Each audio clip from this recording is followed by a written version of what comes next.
बिस्मिल्लाहिर्रहमानिर्रहीम। Programme news one special के साथ मैं हूं आपका मेज़बान फ़याज़ मलिक।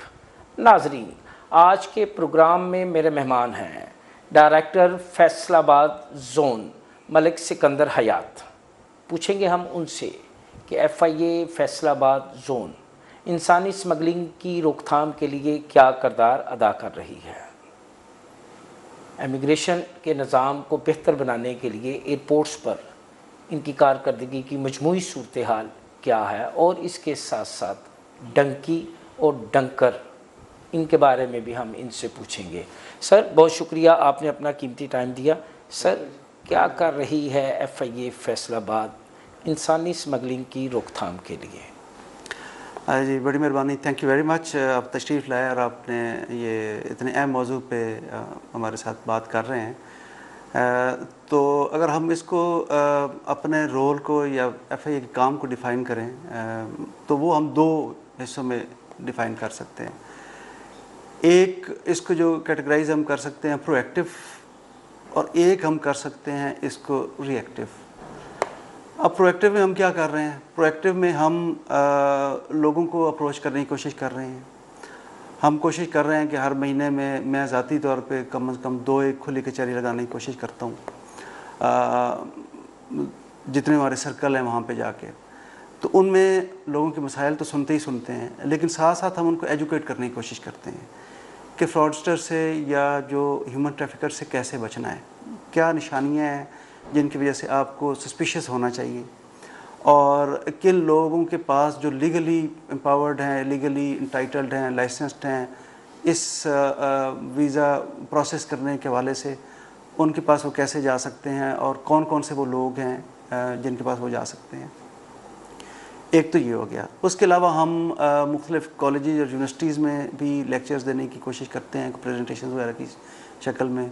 हमारे डिप्टी डायरेक्टर्स भी जाते हैं और वो लोगों को वहाँ पे स्टूडेंट्स को और ज़ाहिर फैकल्टी को एजुकेट करने की कोशिश करते हैं। इसके अलावा हमने अब एक तो जो हमारा वेब पेज है, जो हमारा जो सोशल मीडिया पेजेस हैं, उन पे हमने अपना नंबर जो हैं वो डिस्प्ले करना शुरू कर दिए हैं कि किसी बंदे को भी FIA के हवाले से या वीज़ा फ्रॉड या किसी और के हवाले से भी आपको अगर कोई भी प्रॉब्लम आता है तो आप उस पर रब्ता कर सकते हैं। उसमें मेरे ऑफिस के नंबर्स भी शामिल हैं और मोबाइल नंबर भी हमने स्पेशली इस मकसद के लिए लिए है। उस पर भी लोग कॉल करते हैं, डॉक्यूमेंट्स भेजते हैं या वैसे इंफॉर्मेशन लेते हैं। तो ये तो वो हिस्सा हो गया जो हम कहते हैं कि जी हम प्रोएक्टिवली लोगों को इस ये इक़दाम आप कर रहे हैं लोगों को शऊर देने के लिए, आगाही देने के लिए, लेकिन इसके बावजूद लोग बास क्यों नहीं आ रहे? और इसके अलावा जो नेक्स्ट है वो है लीगल एक्शन। उसके ज़ाहिर है उसमें कोई भी कंप्लेंट हमारे पास आता है तो उसकी इंक्वायरी होती है और उसका एक्शन होता है, उसके ख़िलाफ़ जो भी मुलज़िम होता है उसके ख़िलाफ़ FIR होती है, अरेस्ट होता है, रिकवरीज भी बहुत होती हैं। उस हवाले से भी बहुत काम हो रहा है। फिर हम एक और काम ये करते हैं कि अगर हमें कोई क्रेडिबल इंफॉर्मेशन मिलती है किसी ह्यूमन ट्रैफिकर का कि फ़लाँ जगह पे वो काम कर रहा है और उसने अपने ऑफिस या कोई किस तरीके से चीज़ बनाई हुई है जहाँ पे वो अपने सेटअप में इस तरह का काम विदाउट परमिशन, विदाउट लाइसेंस कर रहा है, तो हम उसके ख़िलाफ़ भी रेड करते हैं और उनके खिलाफ़ भी मुकदमा दर्ज करते हैं, अरेस्ट करते हैं और उनके खिलाफ़ भी हम कोर्ट में केस लेकर जाते हैं फॉर प्रोसिक्यूशन। अच्छा सिकंदर साहब, इतने सारे इक़दाम ये क्यों नहीं रुक रही इंसानी स्मगलिंग? क्या ये ज़्यादा ताकतवर हैं या इनका नेटवर्क आपके नेटवर्क से ज़्यादा बड़ा है? ये बड़ा कॉम्प्लिकेटेड सा क्वेश्चन है। असल में लोग भी तहकीक नहीं करते हैं और जो भी उनको नज़दीक से कोई बंदा भी मिलता है वो उनको इस चीज़ पे कायल संभव कर लेता है कि जी अच्छा मैं आपको बड़े सुहाने ख्वाब दिखा के उनको उसमें अपने बातों में उलझा देता है। और फिर एक और बड़ा इम्पॉर्टेंट रोल है कि जो लोग बाहर गए हुए हैं और वहाँ पे वो ज़ाहिर है सेटल्ड हैं, वो यहाँ पे अपना रेमिटेंसेस भेजते हैं, यहाँ पे लोग फिर अपना वो सेटअप बनाते हैं, घर बनाते हैं, गाड़ियाँ, और थोड़ा सा आप उसको कह सकते हैं कि शो एक होता है कि अच्छा यार बंदा बड़ा सेट है वहाँ पे और बड़ा अच्छी कमाई कर रहा है, यानी वो ज़ाहिरी टोर टप्पा उसको कह सकते हैं। ज़ाहिरी टोर टप्पा भी है, ज़ाहिर है वो ज़्यादा लोग फिर ज़ाहिर देखते हैं शौक से उसको। ज़ाहिर है वो चूँकि और उसके अलावा भी अगर कोई उस तरीके से कोई टॉर टप्पर नहीं भी बनाता, लेकिन चले घर अच्छा बना लेता है, गाड़ी अच्छी रख लेता है, तो वो भी लोग देख रहे होते हैं। तो फिर इस तरीके से साथ साथ लोग उनको मिसगाइड करने वाले होते हैं, तो वो इस वजह से फंस जाते हैं। हम उनको ये कहते हैं कि आपने बेशक आपने जाना है, आप लीगल तरीका इख्तियार करें। अब लीगल तरीका क्या है? लीगल तरीका ये है कि वो लाइसेंस्ड लोगों के पास जाएं, जिनके पास government of Pakistan bureau of immigration ने लाइसेंस को दिया हुआ है। तो लोग क्यों नहीं जाते उनके पास? ये अब लोगों की, मैं तो कहूँगा कि इतना लोगों में अभी इतना इल्म नहीं है, इतनी आगाही नहीं है इस चीज़ के मुतल्लिक। इस वजह से ज़ाहिर है वो जाते हैं वहाँ पे, और वहाँ पे जाके फंस भी जाते हैं। और इसमें आपको बड़े हैरान होंगे कि बड़े मुख्तलिफ़ किस्म के लोग, ऐसे लोग भी आपको मैं क्या बताऊँ कि बहन भाई के ख़िलाफ़ लड़ रही है, बहन बहन के ख़िलाफ़ लड़ रही है, कज़न दोस्त हमसाया के साथ वो लड़ रहा है कि उसने उसको ऐसे उसको फ्रॉड या उसको मिसगाइड किया, उसने इतने पैसे लगा दिए। ज़ाहिर है वो तो इस काम करने की पोजीशन में भी नहीं था।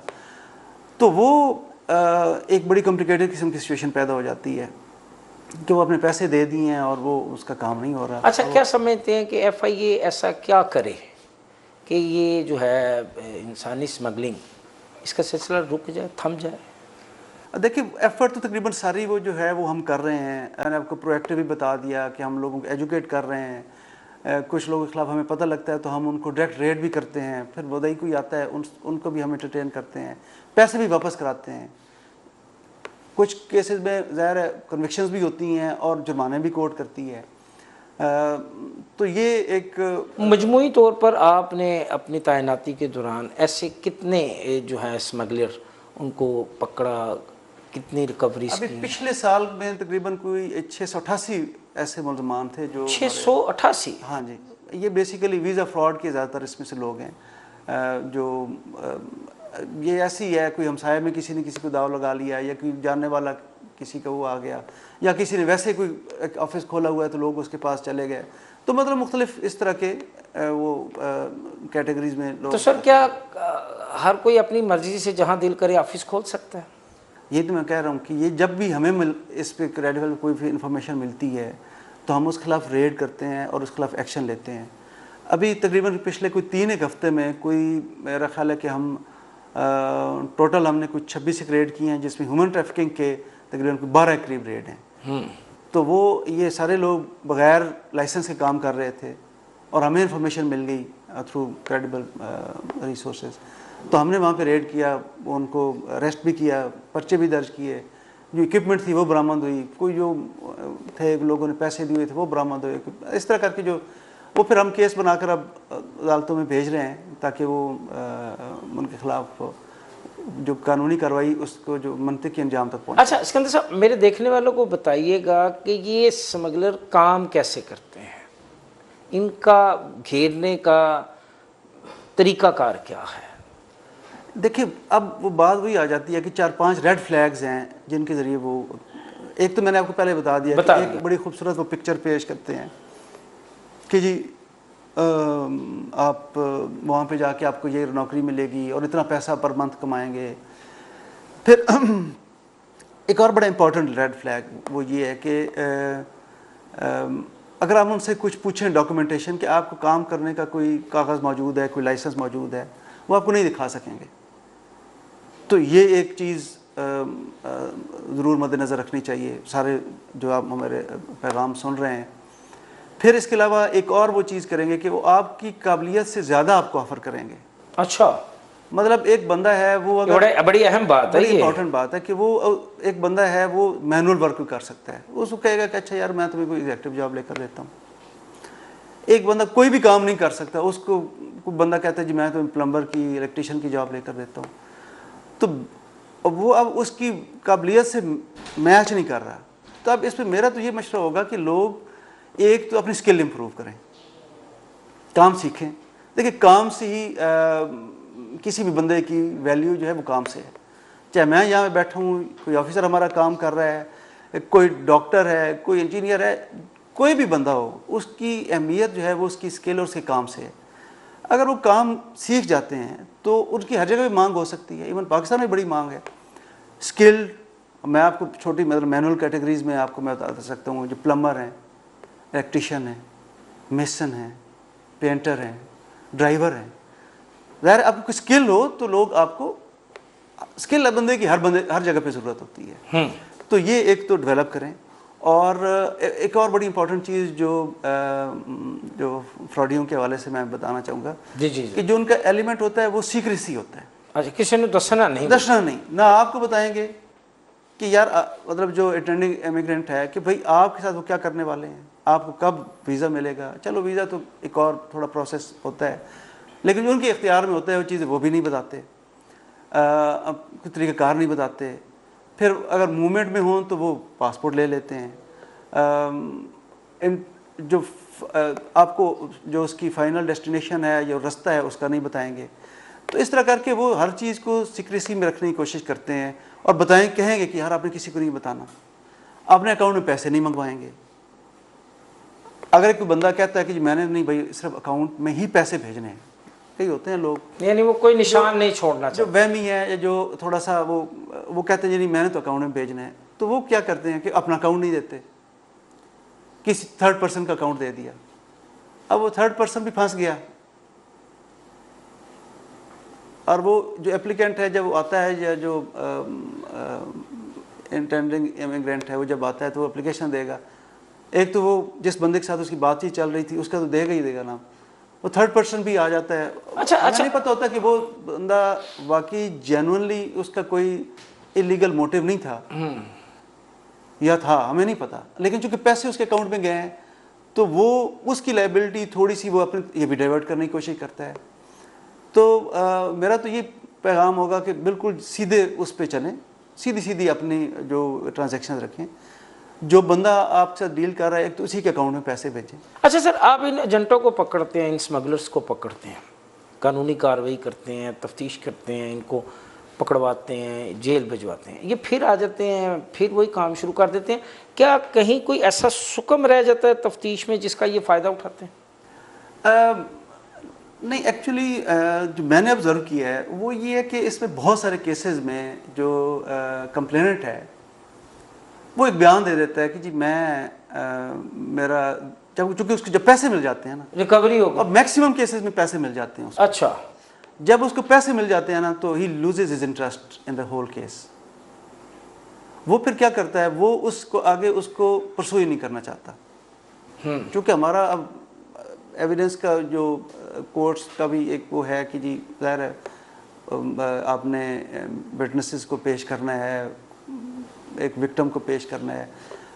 जब वो बयान ये देता है कि जी मैं तो मैं इस केस को परसू नहीं करना चाहता, तो ये एक बहुत बड़ा लेकिन सर प्रोसिक्यूशन को डेंट लगता है। ये क्या बात हुई कि अपनी मर्जी से पैसे दिए, यानी गुनाह बिल रज़ा किया, अपनी मर्जी से पैसे दिए, स्वाने ख्वाब खुद देखे, बाहर जाने के लिए FIA से पूछ के पैसे तो नहीं दिए। सही कह रहे हैं। अच्छा, अपनी मर्जी से पैसे दे दिए, जब फ्रॉड हो गया तो रोते हुए FIA के पास आ गए, FIA ने एफर्ट की, बंदा पकड़ा, उससे रिकवरी हो गई, तो फिर ये विड्रा हो गए। इस सूरत हाल में FIA जो मुद्दई है उसके खिलाफ कोई किसी किस्म का एक्शन? अब अगेन ये बड़ा कॉम्प्लिकेटेड सा क्वेश्चन है। लीगली तो शायद हम कर सकते हैं, तो लेकिन वो ये होता है कि एक मुद्दई की भी सिचुएशन आप देखें, वो अब मसलन अब एक बंदे ने 2022 में मिसाल के तौर पे स्टार्ट किया एक सारा ये सिलसिला, उसने पैसे दिए, उसके अलावा उसको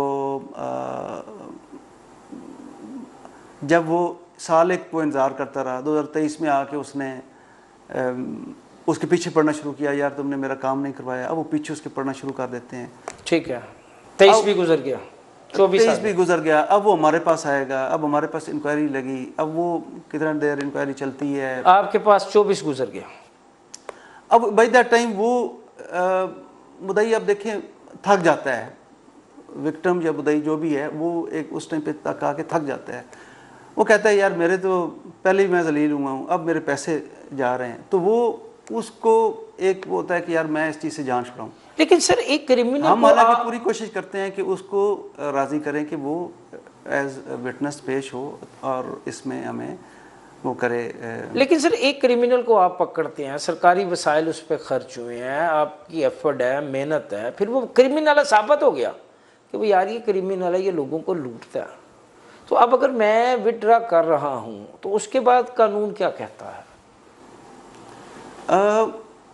अब ये डिपेंड करता है कि पूरे सिस्टम का, अब चूँकि कोर्ट्स इस चीज़ को भी अहमियत देती हैं कि अच्छा वो बंदे का स्टेटमेंट ज़ाहिर है, वो कहते हैं कि अच्छा यार जब खुद भी नहीं बंदा परसू कर रहा तो फिर उस केस को कैरी ऑन करना ज़रा मुश्किल हो जाता है। वो ज़ाहिर है आपने एविडेंस, हमारा सिस्टम काफ़ी हद तक डिपेंड करता है। Director FIA zone Faisalabad Malik Sikandar Hayat के साथ गुफ्तगू का सिलसिला जारी है, लेकिन यहाँ वक्त हुआ है एक शॉर्ट ब्रेक का, हमारे साथ रहिएगा। वेलकम बैक नाजरीन, दोबारा गुफ्तगू का सिलसिला शुरू करते हैं director FIA Faisalabad zone Malik Sikandar Hayat से। अच्छा सर, एमिग्रेशन को लेके बड़ा शोर मचा हुआ है कि एक बंदा पासपोर्ट वीज़ा लेके एयरपोर्ट पे गया, आपने उसका पासपोर्ट देखा और उसको जो है वो एयरपोर्ट से बाहर निकाल दिया, ये क्या है सर? बाहर निकाल दिया मीन्स कि ऑफलोड करने वाले की बात आप कर रहे हैं? हाँ जी, अब वो डिपेंड करता है ना कि उसके पास डॉक्यूमेंट्स क्या हैं और क्या उसके पास डॉक्यूमेंट्स पूरे हैं, उसके बाहर जाने के जो लवाजमात हैं, जो उसके चीज़ें उसके पास होनी चाहिए वो मुकम्मल हैं। और तो मेरा ख्याल है अगर ये सारी चीज़ें पूरी हैं तो उसको कोई मसला नहीं, और उसका जाने का जो मकसद है वो लीगल है, उसका कोई पर्पज़ नज़र ऐसा भी नहीं आ रहा कि वो इलीगल किसी काम के लिए जा रहा है, तो कोई ऐसा उसमें उसके पास नहीं है, वीज़ा है, पासपोर्ट है, टिकट है सर, तो फिर इसके बाद तो इसी वजह से तो आप देखेंगे कि जो लोग ऑफलोड हो रहे हैं उनकी शरह बहुत ही कम है। शोर तो बहुत ज़्यादा है, ज़ाहिर है वो फिर कई मतलब है कि ज़ाहिर है चीज़ें हाईलाइट हो जाती हैं, लेकिन नंबर आप देखेंगे ना आप ओवरऑल कि जितने लोग जा रहे हैं, जितने लोग सफ़र कर रहे हैं, तो मतलब बहुत ज़्यादा नहीं है। मगर सर सोशल मीडिया पे तो हाहाकार मची पड़ी है। वो बिल्कुल ठीक आपकी बात है कि वो ज़ाहिर है एक अब सोशल मीडिया एक अपना उसकी फोर्स है, वो ज़ाहिर है उसमें चीज़ हाईलाइट हो जाती है, लेकिन अगर आप ऑन ग्राउंड देखेंगे तो आप कहेंगे कि यार कितने लोग ट्रैवल कर रहे हैं। अच्छा सिकंदर साहब, मुझे इसके पीछे जो मुहरकात है ज़रा वो भी मुझे ज़रा तफसील मतलब है कि 700-800 अगर बंदा जा रहा है तो मुमकिन है कोई एक आध बंदे के कागज़ पूरे ना हो। मतलब डेली का सफ़र है ना, आप देखें 1000 बंदा अगर जा रहा है तो हो सकता है उसमें से 2 बंदों के कागज़ पूरे ना हो, तो वो हाईलाइट हो जाता है या उस पर नज़र आ रहा हो। चूँकि हमारे उसमें एक हेडक्वार्टर में भी बना हुआ है एक रिस्क एनालिसिस यूनिट, वो मुख्तलिफ जो ट्रैवल हमारा है पैटर्न वो ऑब्ज़र्व करते हैं ओवरऑल एक जो हमारे पैसेंजर्स के हवाले से और उनकी डेस्टिनेशन के हवाले से, उनकी बाकी प्रोफाइलिंग के हवाले से, तो वो हमें उस पर एक एनालिसिस अपना शेयर करते हैं और गाइड करते हैं। फिर वही सिस्टम हमने यहाँ पे भी रेप्लिकेट किया है। हम उसमें हमने ख़ास तौर पे कुछ हाई रिस्क डेस्टिनेशन आइडेंटिफाई की हुई हैं और उसके हवाले से फिर हम ज़्यादा पूछ-कुछ करते हैं।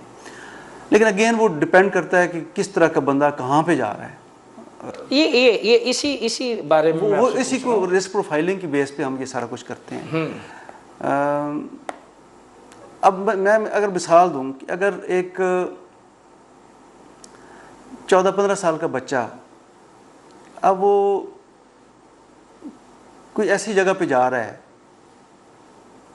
मसलन वो कहता है जी मैं जा रहा हूँ मलावी जा रहा हूँ, युगांडा जा रहा हूँ, किसी ऐसी कंट्री में जा रहा हूँ, तो जनरली पाकिस्तान के लोग तो वहाँ पे नहीं जाते हैं या और कई कंट्रीज़ भी हैं, मतलब ये तो या चलें कंबोडिया कर लें, चूँकि फिर रिसेंटली कंबोडिया का काफ़ी जिक्र आया। अब बंदा कहता है कि यार ये 14-15 साल का, इसकी अभी तालीम भी मुकम्मल नहीं है, रिसोर्स भी इसके पास कोई नहीं है, ये कह रहा है मैं विज़िट वीज़ा पे जा रहा हूँ। अब विज़िट वीज़ा पे कौन बंदा जाता है जो वो एक प्रोफाइलिंग उसकी अलहदा है बिल्कुल।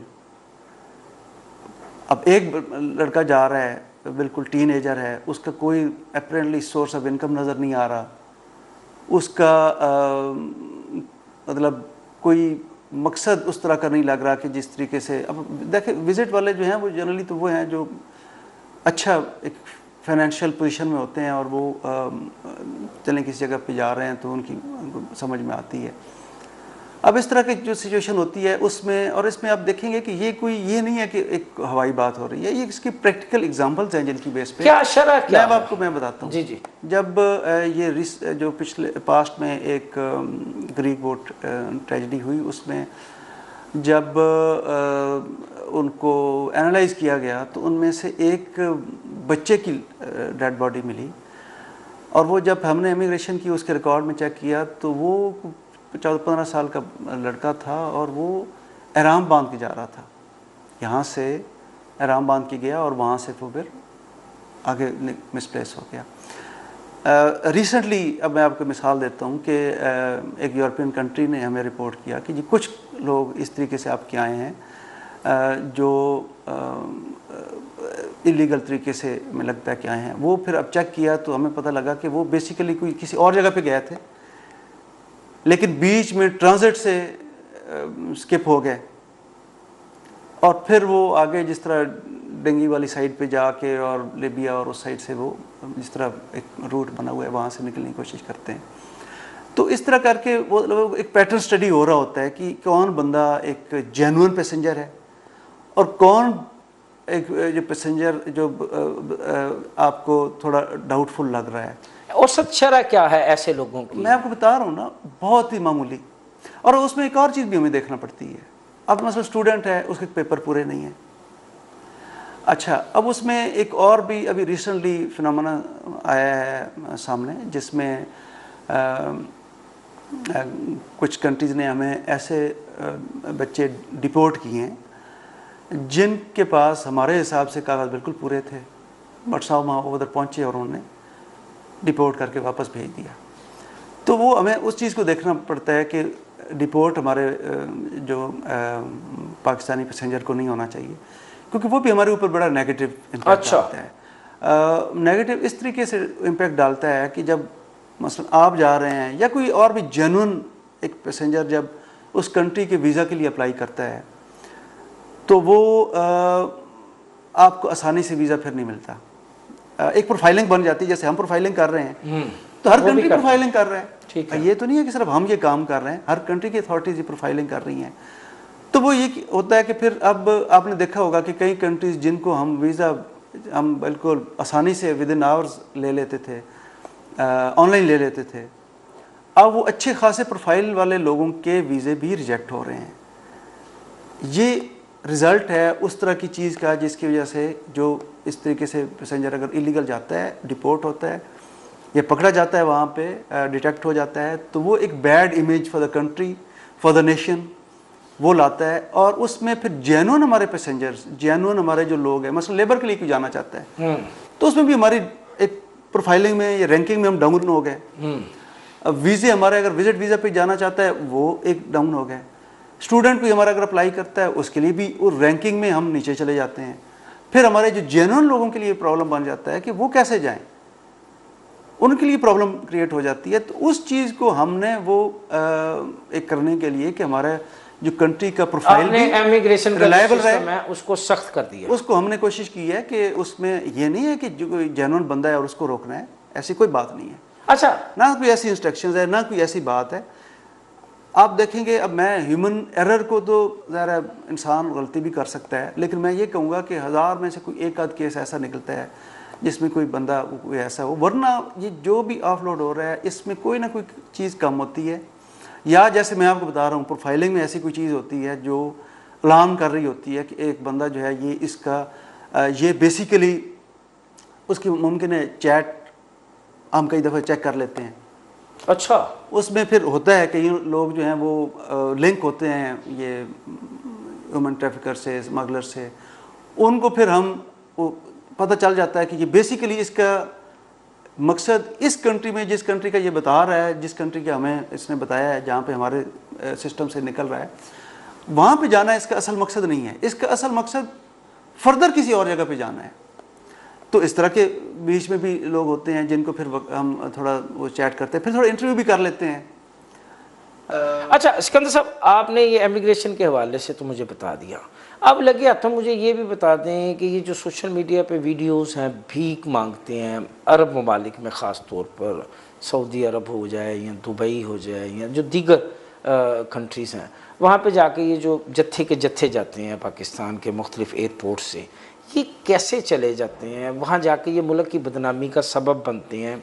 जब ये वापस आते हैं तो आपके हत्थे अगर चढ़ते हैं तो आप क्या कार्रवाई करते हैं? अच्छा, ये बड़ी आपने मतलब है कि खुद ही अब आपने मान भी लिया आपने एक हिसाब से कि ये पॉइंट आउट कर दिया बैगरी, मतलब ये भी एक इशू है ना।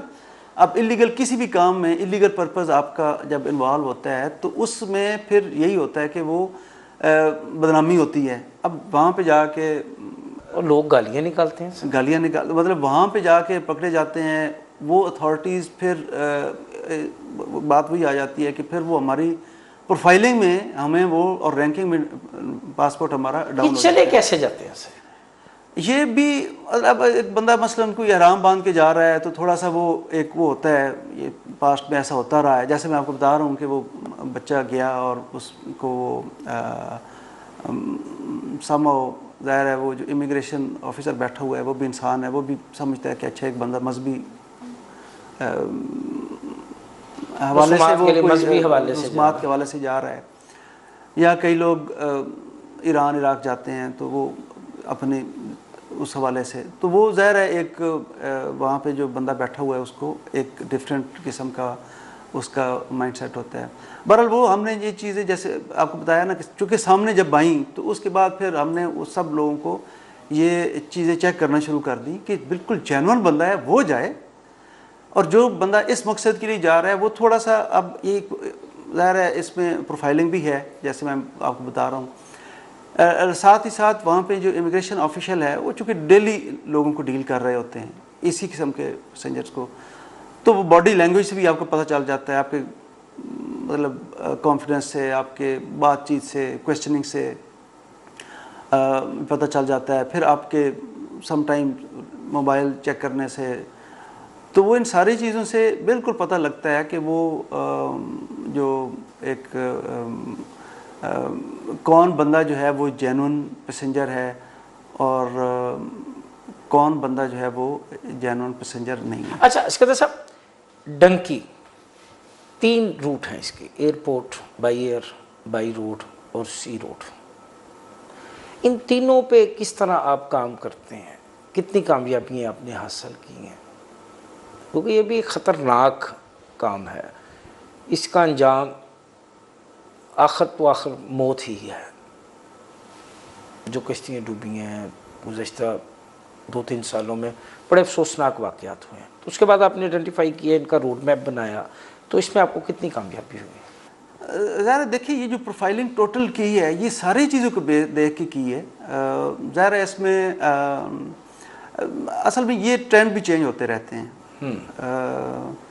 पहले आपको पता है कि बाई रोड जाने का वाया हमारे नेबरिंग कंट्री से होते हुए ईरान, टर्की और इस साइड से काफ़ी था, लेकिन वहाँ पे भी अब काफ़ी उन्होंने, चूँकि आपको पता है ना कि जैसे जैसे ये चीज़ें डायरेक्ट हो रही हैं तो वहाँ पे भी लॉ एनफोर्समेंट सख्त हो रही है और उनको भी इस चीज़ का एहसास है, तो हमारी तरफ से भी अब सख्ती हो गई है, उधर से भी सख्ती हो गई है, फिर उससे आगे टर्की साइड से भी सख्ती हो गई है, तो ये कम हो गया है काफ़ी हद तक। अच्छा। लेकिन वो कंबाइंड हो जाता है, किसी जगह पे वो बाई एयर जाएंगे, आगे हो सकता है वो बाई बोट चले जाएं।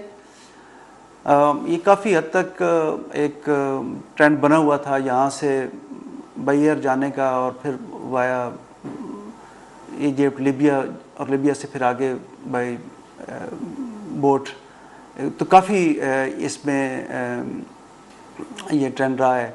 और इसमें आपको पता है कि ये हादसात भी हुए हैं काफ़ी सारे, और जो बाई रोड जाते हैं उनके भी काफ़ी हैज़र्ड्स हैं रास्ते में। ह्यूमन ट्रैफिकर जो है वो खुद, या स्मगलर जो खुद वो हैं, वो भी बहुत दफ़ा टॉर्चर करते हैं, अननेसेसरी डिमांड्स करते हैं।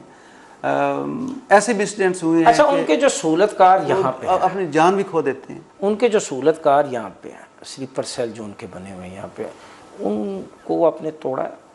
नहीं भाई, ये मैं कह रहा हूँ ना कि उनके खिलाफ कार्रवाई होती है और उनके खिलाफ बहुत अच्छा एक्शन होता है यहाँ पे, बड़ा उनके खिलाफ जो स्ट्रिक्ट लीगल एक्शन जितना भी हम कर सकते हैं वो करते हैं, और सज़ाएँ भी होती हैं, लंबी लंबी सज़ाएँ भी होती हैं। कई लोग बड़े अरसा जेल में रहते हैं ज़ाहिर है जो लीगल एम्बिट में जो कुछ हम कर सकते हैं वो सारा हम करते हैं, और वो हम कर रहे हैं और उसमें कामयाबियाँ भी मिलती हैं ज़ाहिर है। लेकिन ज़ाहिर है वो फिर एक चीज़ ज़रूर हमें आ जाती है कि जब विक्टिम अपनी तरफ से एक स्टेटमेंट विड्रॉ कर लेता है या फिर उसके बाद कानून जो है उसके हाथ, फिर ज़ाहिर है केस को कैरी ऑन करना मुश्किल हो जाता है। ये एक हमारे लिए एक बड़ा फिर सेटबैक होता है, क्योंकि उसकी बेस पे फिर टोटल केस जो है वो वीक हो जाता है।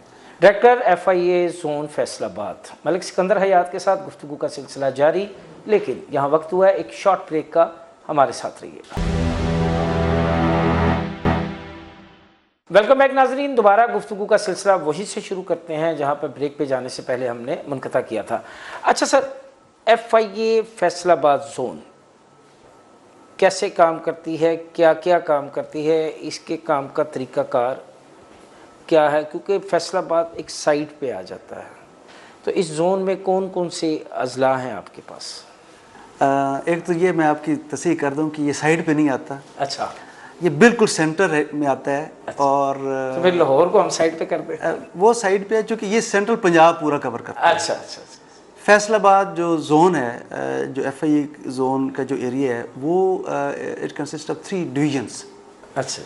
जिसमें एक फैसलाबाद है, इसमें 4 डिस्ट्रिक्ट हैं, एक डिस्ट्रिक्ट सरगोदा डिवीज़न सरगोदा है, उसके 4 डिस्ट्रिक्ट हैं, और इसके अलावा साहिवाल भी है जिसमें 3 डिस्ट्रिक्ट्स हैं। तो टोटल 11 डिस्ट्रिक्ट्स जो हैं वो इस जोन में शामिल हैं।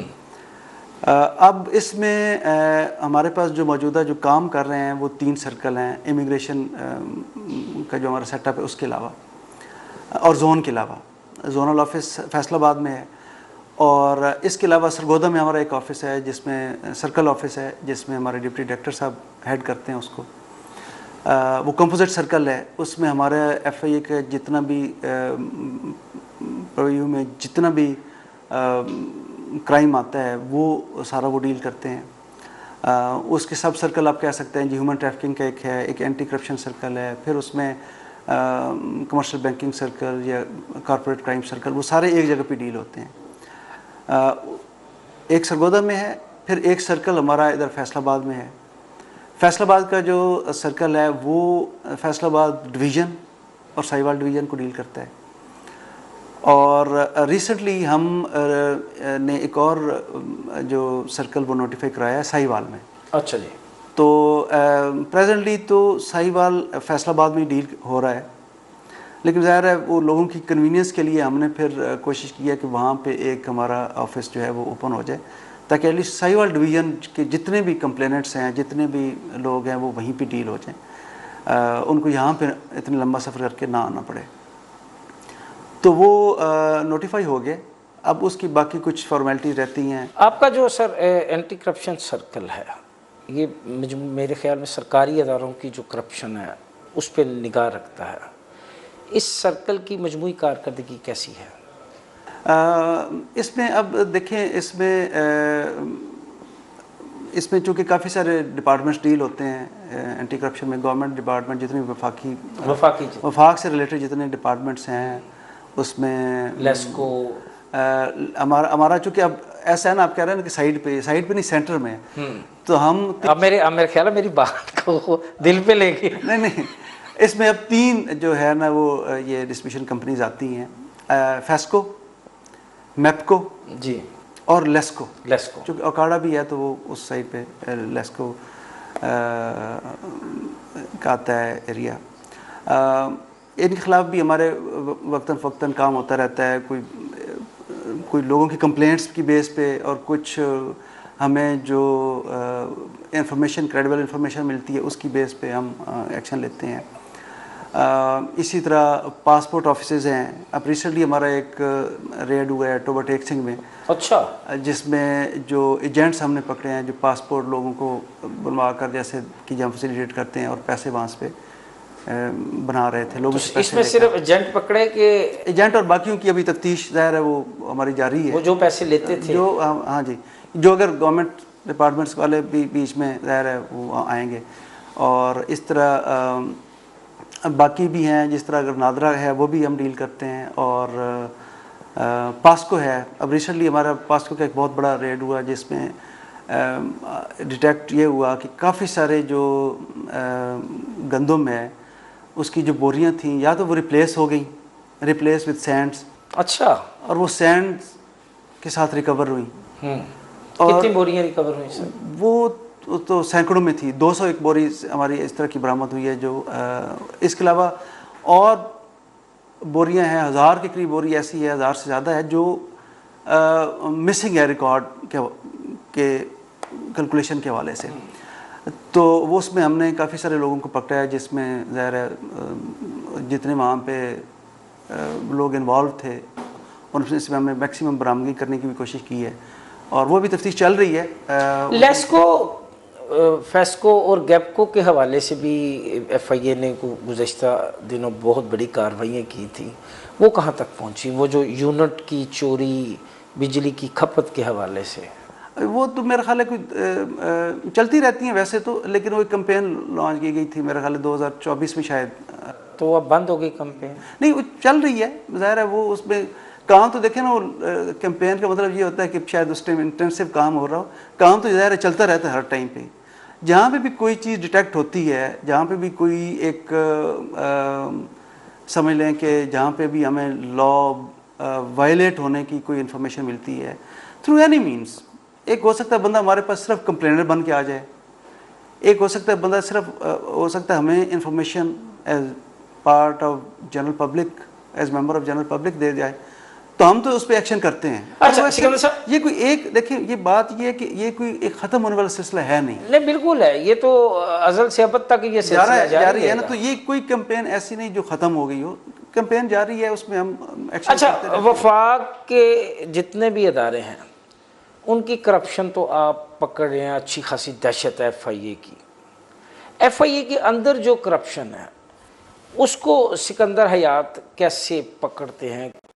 कितने करप्ट ऑफिसर और अहलकार इस वक्त सिकंदर हयात के अताब का निशान बने हैं? देखिए जी, जो मेरे पास कोई अगर इस तरह की इंफॉर्मेशन आती है कि जिसमें